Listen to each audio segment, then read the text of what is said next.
Lesson number 11, a look inside the body.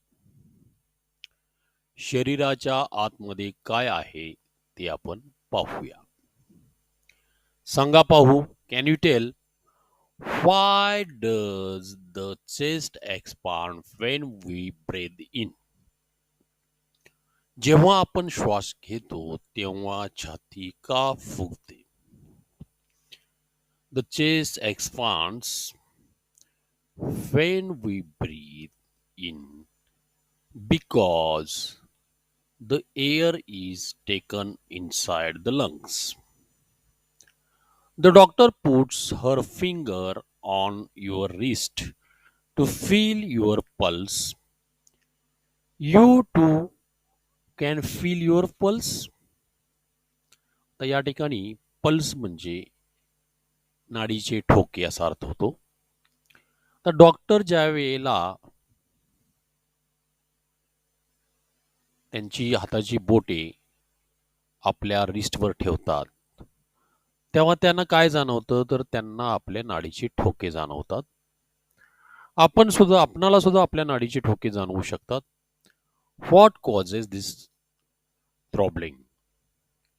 आता काय कारण आहे हे ठोके पडतात किंवा धडधडतात ह्याचं कारण काय?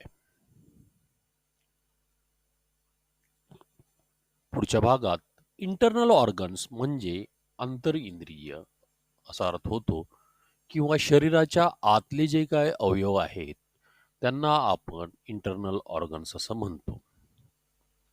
We have many different task to do.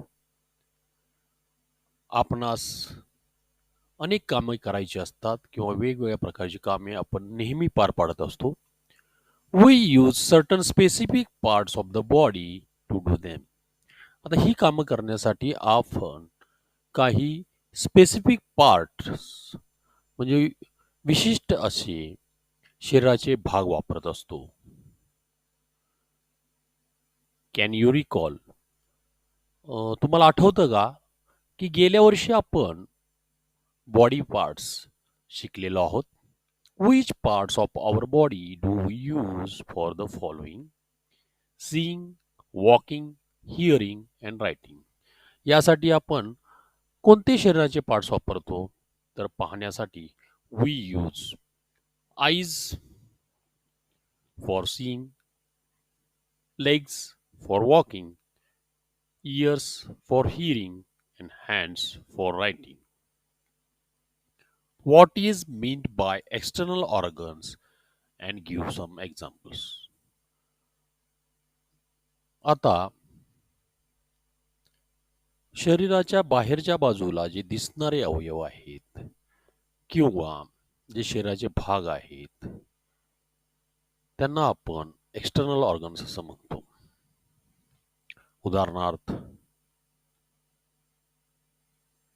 आपल्या शरीराच्या बाहेर कान, नाक हे बाहेरच्या बाजूला दिसतात. हात बाहेरच्या बाजूला असतो. त्यांना आपण एक्सटर्नल ऑर्गन्स असं म्हणतो. Which parts of the body are called as sensory organs and why are they called so? हे पण आपण गेल्या वर्षी सेन्सरी ऑर्गन्स या पाठामध्ये पाहिलेलं आहे. सेन्सरी ऑर्गन्स म्हणजे ज्ञानेंद्रिय, ज्या इंद्रियांच्या पासून आपण वास घेणे, ऐकणे, पाहणे, स्पर्श अशी विविध प्रकारची कामे आपण करू शकतो. अशा इंद्रियांना सेन्सरी ऑर्गन्स असे म्हणतात. एकूण 5 सेन्सरी ऑर्गन्स आहेत ते गेल्या वर्षी आपण पाहिलेलं आहे. तर यांच्यामुळं आपल्याला ज्ञान होतं. We come to know or feel a thing outside. We can see, we can watch, we can we can touch and feel. That's why these are called as sensory organs. म्हणजे आपल्याला आपण जी वस्तू पाहतो त्यांच्याविषयी माहिती मिळते वास कसा आहे, ती वस्तू दिसते कशी आणि टच केल्यानंतर आपल्याला ती जाणवते की ती कशा प्रकारची वस्तू आहे. A part of body is used to perform a certain function is called as an organ. आता शरीराचा असा कोणताही भाग एक विशिष्ट प्रकारचे काम करतो त्याला आपण अवयव असं म्हणतो किंवा इंद्रिय असं म्हणतो. आता ज्ञान मिळवण्यासाठी इंद्रियाचा वापर होतो. साधारणपणे जसे आपण चालण्यासाठी पाय वापरतो, तर पाय हे आपले शरीराचे अवयव आहेत. Hence, our legs are our organs for walking. We use our ears for hearing. Hence, our ears are the organs for hearing. Organs on the outside of the body or organs on the outside of our body are our external organs. Ear, nose, arms, legs are on the outside of our body. Hence, they are called as external organs and they can be easily seen. ते आपण सहजपणे पाहू शकतो. Organs that make us aware of the situation around us are called as sensory organs. Eyes, ears, nose, tongue, and skin are our sensory organs. डोळे, कान, नाक, जीभ आणि त्वचा हे आपले ज्ञानेंद्रिय आहेत. यांच्यामुळं आपल्याला बाहेरच्या शरीराबाहेरची सिच्युएशन काय आहे हे आपल्याला समजतं. उदाहरणार्थ कोल्ड आहे, हॉट आहे, ब्राईट आहे, लाईट आहे, अंधार आहे. ह्या सर्व गोष्टी आपल्याला सेन्सरी ऑर्गन्समुळे समजतात. A new term. आता नवीन एक टर्म आपण इथं पाहतोय, इंटरनल ऑर्गन म्हणजे अंतरेंद्रिय. An organ that is situated inside the body, it cannot be seen from outside. आपल्या शरीराच्या अंतर्गत असलेले जे काही ऑर्गन्स आहेत, जे काही अवयव आहेत, त्यांना आपण इंटरनल ऑर्गन असं म्हणतो. Many functions of body go on inside the body. A network of blood vessels is spread throughout the body. Blood flows through them continuously. The air we breathe in is carried out or carried to all parts of the body through the blood.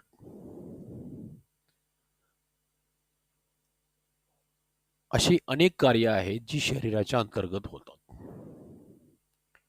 आता रक्तवाहिन्यांचं एक जाळं शरीरभर पसरलेलं आहे आणि त्यामधून continuously नेहमी रक्त वाहत असतं. जी हवा आपण श्वास घेताना आत घेतो, त्या हवेतील ऑक्सिजन आपल्या शरीराच्या सर्व भागांना रक्ताद्वारे पुरवला जातो. The food that we eat is digested. आपण जे अन्न घेतो ते पचवलं जातं. These functions are carried out by different organs called internal organs.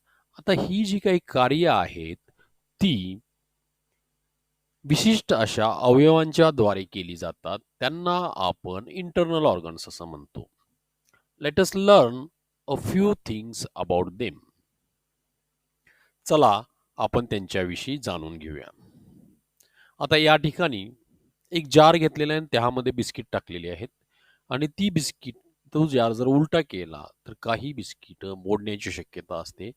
तेच जर बिस्किट पॅकेटमध्ये व्यवस्थितरित्या रचलेल्या असतील तर ती शक्यतो फुटत नाहीत. बरोबर आहे. तशाच पद्धतीनं special places for internal organs. तर इंटरनल ऑर्गन्सना शरीरामध्ये विशिष्ट अशी जागा असते. आता इथं आपण पाहिलं, some biscuits were put in a glass jar and the glass jar was the the jar wash then shaken and turned over. What happens to the biscuit? And a pack of biscuit was shaken in the same way. And what happens to the biscuits? The biscuits in jar could break into pieces. म्हणजे जार मधले biscuit फुटू शकतात, बर्नी मधले biscuit, but not the ones in the pack. पण pack मध्ये असणारे biscuit फुटू शकत नाहीत का? तर ती व्यवस्थितपणे रचलेली आहेत आणि व्यवस्थितपणे ठेवलेली आहेत.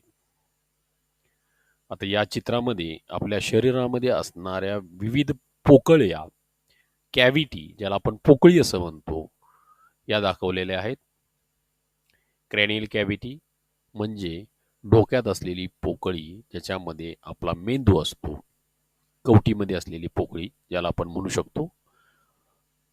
थोरॅसिक कॅव्हिटी म्हणजे छातीची कॅव्हिटी किंवा छातीचा पिंजरा असं आपण ज्याला म्हणतो, ज्याच्यामध्ये जी पोकळी असते त्यामध्ये आपलं हृदय आणि फुफ्फुस असतात. ॲब्डोमिनियल कॅव्हिटी. ॲब्डोमिनल कॅव्हिटी म्हणजे उदर पोकळी ज्याला असं म्हणतो किंवा पोटाची पोकळी असं म्हणतो. आणि पेल्विक कॅव्हिटी ही the cavities in our body, the organ inside the body that perform certain important bodily functions need to be secure. आता जे ऑर्गन्स आपल्या शरीरासाठी काम करतात त्यांचं संरक्षण करणं गरजेचं आहे. The structure of our body is such that our internal organs can remain in their places no matter how much we move. आपण कितीही चाललो हललो तरी आपल्या आतमधील इंद्रियांना, अंतरेंद्रियांना धक्का पोहोचणार नाही, अशा पद्धतीची रचना असते.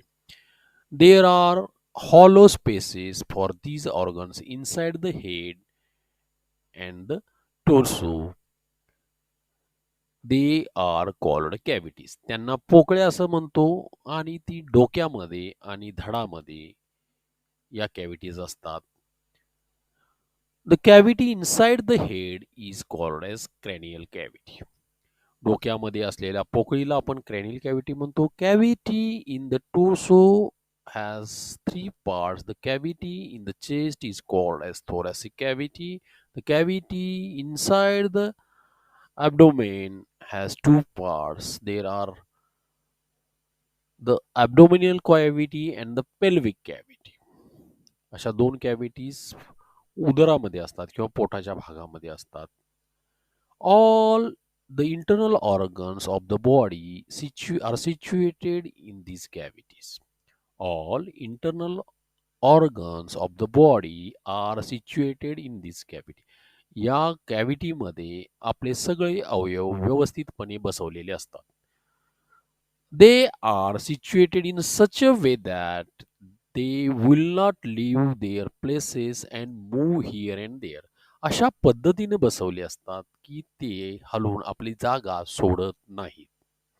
ज्या जागेवरती बसवलेले असतात किंवा बसलेले असतात त्याच जागेवरती कायमपणे राहतात. द इसाफेगस किंवा इसोफेगस असा ज्याला आपण म्हणतो, मराठीमध्ये याला अन्ननलिका असं म्हणतात. Can you tell the man is filling water from the tap in a drum. The drum is some distance away from the tap. Still the water from tap is flowing into the drum. Why is this so? तर त्याच्यामध्ये एक pipe वापरलेली आहे आणि त्या पाईपमुळे हे पाणी आपण ड्रममध्ये भरू शकतो. तशाच पद्धतीनं the picture alongside shows two internal organs, the mouth and the stomach. Mouth म्हणजे तोंड आणि स्टमक म्हणजे पोट किंवा जठर असं आपण म्हणतो. These organs help in the digestion of food. अन्न पचवण्यासाठी या ऑर्गन्सचा आपल्याला उपयोग होतो. The stomach is situated in the abdominal cavity. There is a tube in the thoracic cavity to transport food from the mouth to the stomach. It is called as esophagus or the gullet. याला आपण मराठीमध्ये अन्ननलिका असं म्हणतो. We use our mouth to eat our food. The tongue tells us the taste of the food. आपण आपले अन्नपदार्थ खाण्यासाठी तोंडाचा वापर करतो आणि जीभ आपल्याला त्या पदार्थांची टेस्ट काय आहे हे सांगते. We chew food with our teeth. आपण आपल्या दातांनी ते अन्नपदार्थ चावतो. As we chew it, our saliva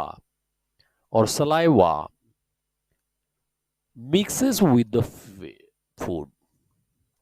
आपण ज्या वेळेला चर्वण करतो किंवा चावतो त्यावेळेला अन्नामध्ये लाळ मिसळते. As a result the food forms moist ball आणि त्यामुळं एक असा ओलसर असा छोटासा गोळा तयार होतो. मॉइस्ट म्हणजे ओलसर. It is easy to swallow this soft ball. आता हा जो काही गोळा तयार झालेला आहे तो गिळण्यासाठी सोपा असतो. This food passes through the throat into the oesophagus. आता हे जे अन्नाचा बॉल तयार झालेला आहे किंवा जो गोळा तयार झालेला आहे तो हळूहळू इसॉफेगसमधून इसोफेगसमधून तो पोटाकडे येतो. The wall of the oesophagus is flexible आणि यांच्या जी ही पाईपसारखा भाग आहे अन्ननलिका आहे त्याचे जी काही भिंत आहे किंवा आवरण आहे ते फ्लेक्झिबल आहे रबरी पाईपसारखं. This makes it possible to carry the food from the throat to the stomach easily. आता ते फ्लेक्झिबल असल्यामुळं गोळ्याचा आकार थोडासा कमी जास्त असेल तर तो पुढं कॅरी करण्यासाठी मदत करतो आणि त्यामुळं अन्नाचा जो काही गोळा आहे तो स्टमककडे सहजगत्या जातो. Use your brain power. The organs which help digest our food are in abdomen and only esophagus is in thoracic cavity 5. आता ही जी इसॉफेगस किंवा अन्ननलिका आहे ती थोरॅसिक कॅव्हिटीमध्ये का आहे आणि बाकीचे सगळे उदर पोकळीत म्हणजे पोटाच्या पोकळीत का आहेत. How are the flexible walls of oesophagus are useful. आणि यांचे फ्लेक्झिबल वॉल्स जे आहेत हे अन्ननलिकेचे फ्लेक्झिबल वॉल जी आहे ती कशी फायदेशीर आहे याच्याबद्दल आपण माहिती गोळा करा. या संदर्भात आपण आणखीन एक व्हिडिओ तयार केलेला आहे ज्याच्यामध्ये डायजेस्टिव्ह सिस्टम बद्दल माहिती दिलेली आहे. त्यामध्ये आपण सदरची माहिती घेऊ शकता. डू यू नो, तुम्हाला माहित आहे का? The journey of food in our body begins with the mouth. The internal organs in the abdomen help to digest it, and the undigested, unwanted part is passed out through anus in the form of the feces. That is where the journey ends. आता आपण अन्न हे तोंडामधून ग्रहण करतो आणि internal ऑर्गन्समधून ते फिरून झाल्यानंतर अनडायजेस्टेड म्हणजे न पचलेलं नको असलेलं जो काही भाग असतो त्या अन्नाचा तो आपल्याला गुदद्वाराद्वारे बाहेर टाकला, आपल्या शरीराच्या बाहेर टाकला जातो आणि जो बाहेर टाकलेला भाग असतो त्याला फेसेस म्हणजे विस्टा असं आपण म्हणतो मराठीमध्ये. That is where the journey ends. म्हणजे अशा पद्धतीनं अन्न ट्रॅव्हल होतं. Food travels through the pipe like pathway from the mouth to the anus. आता हा जो संपूर्ण पात आहे तो पाईप सारखा आहे. म्हणजे तोंडापासून गुदद्वारापर्यंतचा जो काही भाग आहे तो पाईप सारखा आहे. And it is called as or it is called the alimentary canal. It is about 9 meters long. हे 9 मीटर लांबीचं असतं अंदाजे आणि त्याला आपण एलिमेंटरी कॅनॉल किंवा अन्नमार्ग असं म्हणतो. It is made up of a number of internal organs आणि याच्यामध्ये अनेक इंटरनल ऑर्गन्स असतात. आता यामधील इसाफेगस किंवा oesophagus is a part of elementary canal. आता एलिमेंटरी कॅनॉलचा हा अन्ननलिका हा एक भाग आहे. The heart. पुढच्या भागात आपण हृदय कसं चालतं किंवा हृदयाची काय गरज आहे याच्याबद्दल आपण माहिती घेऊ. धन्यवाद.